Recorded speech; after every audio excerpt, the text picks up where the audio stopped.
Hi friends, இப்போ முட்டையை வணக்கி சாப்பிட்றதுக்கு தேங்காய் எண்ணெய், முட்டை வேக வச்சதை கட் பண்ணி வச்சுக்கோம், வெங்காயம், தக்காளி, கருவேப்பிலை. இது தேங்காய் எண்ணெய் ஃப்ரெண்ட்ஸ். இப்படி இருக்குன்னு கேட்டிங்கன்னா நான் அப்போ சுட்டு மிச்ச எண்ணெய் வச்சுக்கிறேங்க. எண்ணெய் ஊற்றி எண்ணெய் காஞ்சக்கப்புறம் கடுகு போட்டுருங்க. கடுகு போட்டக்கப்புறம் வெங்காயம் கொட்டிடுங்க. கருவேப்பிலை போடலாங்க, ஆனால் மேலே தெரிக்கின்றதாங்க வெங்காயம் போட்டு கருவேப்பிலை போட்டுக்கிறேங்க. நல்லா தேங்காய் எண்ணெயில் நல்லா வணக்கி விட்டுருங்க.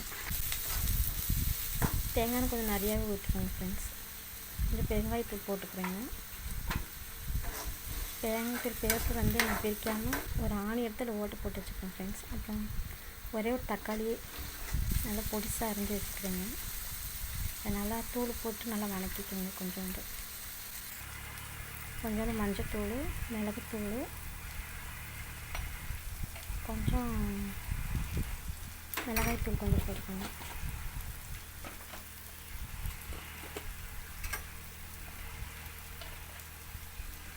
மிளகாய்த்தூள் போட்டு நல்லா தேங்காய் எண்ணெயில் நல்லா வணக்கி விட்டுருங்க ஃப்ரெண்ட்ஸ்.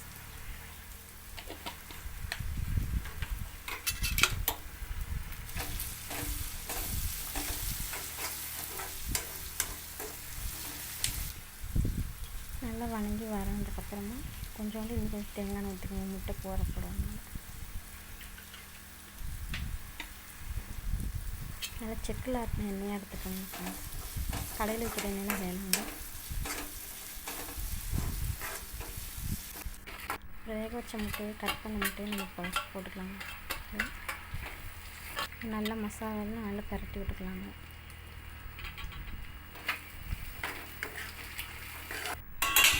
நல்லா போட்டுங்க. செக்கு எண்ணெயில் ஊற்றினா முட்டை எண்ணெயெலாம் இப்படி தாங்க வரும். நல்லா வணங்கிடுச்சுங்க. ஸ்டவ் ஆஃப் பண்ணிட்டு வெறும் சாதத்தில் சுட சுட போட்டு இந்த மாதிரி சாப்பிட்டு பாருங்கள். செம்ம டேஸ்ட்டாக இருக்குங்க. தேங்காய் மட்டும் கொஞ்சம் நிறைய ஊற்றிக்கோங்க.